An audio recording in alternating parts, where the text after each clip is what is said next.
नमस्कार, आप देख रहे हैं स्टैंड टुडे। मैं हूं मुकेश। स्वागत है आपका देश प्रदेश में। किसान आंदोलन के बीच सिंधु बॉर्डर पर बवाल हो गया है। नरेला की तरफ से आए लोग धरना स्थल पर पहुंचे और नारेबाजी करते हुए किसानों से बॉर्डर खाली कराने की मांग करने लगे। इनका कहना था कि किसान आंदोलन के चलते लोगों के कारोबार ठप हो रहे हैं। ये लोग किसानों के टेंट तक पहुंच गए और उनकी जरूरत के सामान तोड़ दिए। इसके बाद किसानों और लोगों के बीच झड़प शुरू हो गई। दोनों ओर से पथराव भी हुआ।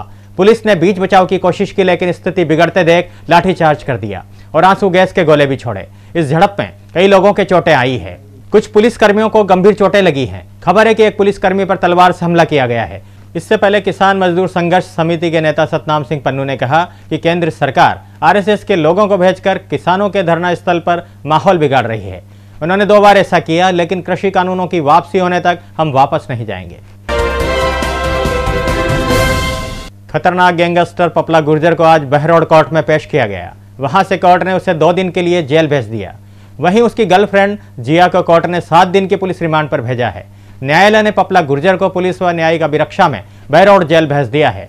पपला गुर्जर को शनिवार को फिर से बहरौड़ कोर्ट में पेश किया जाएगा। इसके साथ ही पपला गुर्जर की शिनाख्त परेड करवाई जाएगी।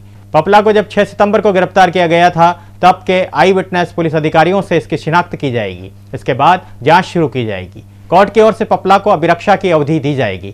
पूछताछ में जो जानकारियां सामने आएंगी, उसके आधार पर जांच को आगे बढ़ाया जाएगा। वहीं पपला की महिला मित्र जिया को 7 दिन की पुलिस रिमांड पर भेजा गया है। उसे नीमराणा थाने में रखा गया है। इससे पहले राजस्थान पुलिस ने गैंगस्टर पपला गुर्जर को महाराष्ट्र के कोल्हापुर जिले से गिरफ्तार किया। वहां अपनी प्रेमिका के साथ रह रहा था। 16 महीने पहले वह राजस्थान की जेल में था, लेकिन उसने खुंखार गैंग ने फिल्म स्टाइल में थाने पर गोलियां बरसाते हुए उसे थाने से निकाल लिया था।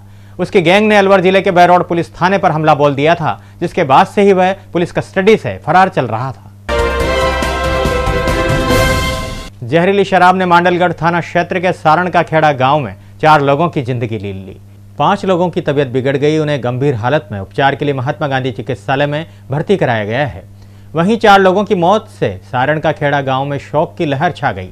मृतकों में एक महिला सतुड़ी कंजर सहित हजारी बैरवा, सरदार भाट और दलेल सिंह शामिल है। वहीं अस्पताल में उपचाररत 2 महिलाएं नीतू कंवर, मंजू कंवर के साथ लादू सिंह, भौम सिंह और गुल्ला कंजर शामिल है। मृतकों में दलेल सिंह राजपूत की 3 माह पूर्व 29 नवंबर 2020 में ही शादी हुई थी। भीलवाड़ा जिले में 6 मई 2004 के लोकसभा चुनाव के दौरान गुलाबपुरा थाना क्षेत्र के कंवलियास गांव में जहरीली शराब से 7 लोगों की मौत और 5 लोगों के आंखों की रोशनी चल गई थी। वहीं मांडल थाना क्षेत्र के अमरगढ़ में 18 नवंबर 2008 में जहरीली शराब से 4 लोगों की मौत हुई थी। इस माह की 21 जनवरी को सारण का खेड़ा कंजर कॉलोनी में आबकारी विभाग लक्ष्मण कंजर के यहां से 3 लीटर कच्ची शराब बरामद करने का मामला दर्ज किया था। गौरतलब है कि भरतपुर में भी जहरीली शराब से मौत के बाद मुख्यमंत्री ने इसकी रोक पर अभियान चलाया था, मगर आबकारी विभाग की फौरी कार्रवाई से अभी तक बेरोक टोक से शराब बिक रही है। सारण का खेड़ा निवासी घायल भौम सिंह ने कहा कि हमारे घर पर कुछ मेहमान आए थे, जिन्हें लेकर गांव के पास ही हथकढ़ शराब बनाने वाले के यहां ले जाया गया, जहां पर सभी ने शराब पी थी। इसके बाद कुछ देर बाद ही हमारी हालत खराब हो गई। वहीं ग्रामीण रणजीत सिंह ने कहा कि शराब पीने से 9 व्यक्तियों की हालत खराब हुई थी, जिनमें से 4 लोगों की मौत हो गई है और 5 व्यक्तियों की हालत अभी भी नाजुक बनी हुई है। भीलवाड़ा शराब दुखांतिका मामले में मुख्यमंत्री अशोक गहलोत ने बड़ा कदम उठाया है। जिला आबकारी अधिकारी, मांडलगढ़ सीओ, एसएचओ सहित 12 कार्मिक निलंबित कर दिए हैं। मुख्यमंत्री गहलोत ने पूरे मामले की संभागीय आयुक्त को जांच सौंपी है। राज्य सरकार को 15 दिन में रिपोर्ट देनी होगी। सीएम गहलोत ने कहा कि लापरवाही किसी भी स्तर पर बर्दाश्त नहीं होगी। आपको बता दें कि भीलवाड़ा शराब दुखांतिका मामले पर सीएम गहलोत ने एक्शन लेते हुए मांडलगढ़ से पुलिस वृत्ताधिकारी विनोद कुमार को सस्पेंड कर दिया है। साथ ही थाना प्रभारी मनोज कुमार जाट को भी सस्पेंड कर दिया गया है। बीट प्रभारी हेड कांस्टेबल जगदीश चंद तथा कांस्टेबल शिवराज सस्पेंड। भीलवाड़ा के जिला आबकारी अधिकारी मुकेश देवपुरा भी सस्पेंड। सहायक आबकारी अधिकारी आबकारी निरोधक दल महिपाल सिंह सस्पेंड। मांडलगढ़ के आबकारी निरीक्षक विकास चंद शर्मा, प्रहराधिकारी आबकारी निरोधक दल सरदार सिंह, जमादार नरेंद्र सिंह सिपाही, राजेंद्र सिंह, जगदीश प्रसाद, अरुण कुमार तत्काल प्रभाव से निलंबित कर दिए गए हैं। मुख्यमंत्री अशोक गहलोत ने भीलवाड़ा शराब दुकानतिका में मृतकों के परिजनों के प्रति मेरी गहरी संवेदनाएं, उपचाररत पीड़ितों के शीघ्र स्वास्थ्य लाभ की कामनाएं हैं। इस दुकानतिका में मुख्यमंत्री सहायता कोष से मृतकों के परिजनों को 2-2 लाख रुपए व अन्य पीड़ितों को 50-50 हजार की आर्थिक सहायता देना स्वीकृत किया गया है।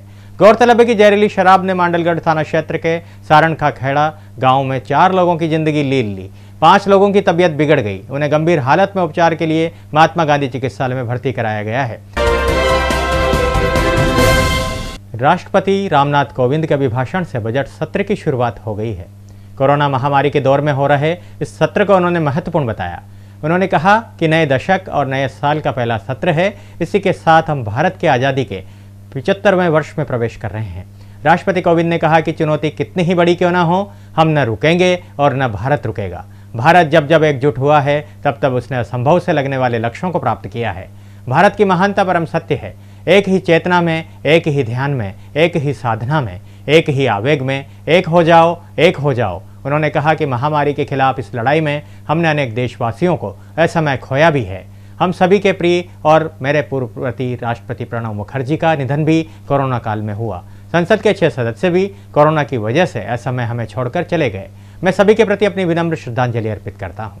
राष्ट्रपति कोविंद ने कहा कि मुझे संतोष है कि मेरी सरकार के समय पर लिए गए सटीक फैसलों से लाखों देशवासियों का जीवन बचा है। आज देश में कोरोना के नए मरीजों की संख्या भी तेजी से घट रही है और जो संक्रमण से ठीक हो चुके हैं उनकी संख्या भी बहुत अधिक है। अर्थव्यवस्था को संभालने के लिए रिकॉर्ड आर्थिक पैकेज की घोषणा के साथ ही मेरी सरकार ने इस बात का भी ध्यान रखा कि किसी गरीब को भूखा न रहना पड़े। अब दीजिए मुकेश को इजाजत। STN टुडे टीम की ओर से नमस्कार।